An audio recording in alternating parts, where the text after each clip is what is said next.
Hello there, good evening. It's been a much quieter day of weather today following Storm Ciarán yesterday.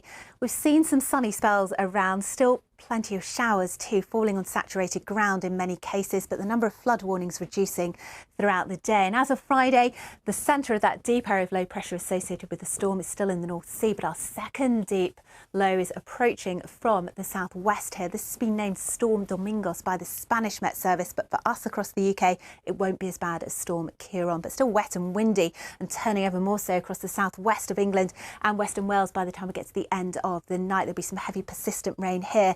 Further north across Scotland and Northern Ireland, lighter winds. There'll be some mist and fog developing into tomorrow morning, slow to lift and clear. A chilly start to the day away from this low to the south and the west, which is dragging with it some milder feeling air. And that's set to move further northwards and eastwards through the day on Saturday. Tight squeeze in the isobars towards the southern flank. So again, some gales expected across the Channel Islands. Gusts towards Channel coast of around 40 to 45 miles an hour. That heavy rain is pushing further northwards through the afternoon. The band of rain is weakening, but there will be some heavy thundery showers following on behind, particularly for southern coastal counties where again the ground is saturated for many. Further north across Northern Ireland, Northern England and much of Scotland away from the east, it should be largely dry. But again, for eastern Scotland, the ground's saturated here and there will be some more showers.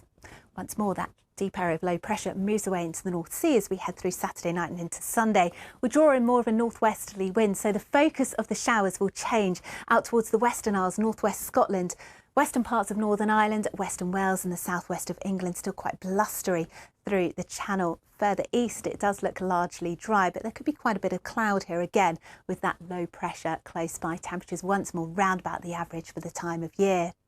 Now, of course, there'll be lots of bonfire night celebrations happening over the weekend, particularly on Sunday, which is looking dry, again, especially in the east. Some showers in the west, and there will be some long clear spells around in those. It will feel rather chilly, but the ground is soggy. It's pretty saturated in places, so very wet underfoot, and it will stay quite changeable as we head through next week. Here's the outlook for our capital cities. Again, temperatures more or less the seasonal average. Bye-bye.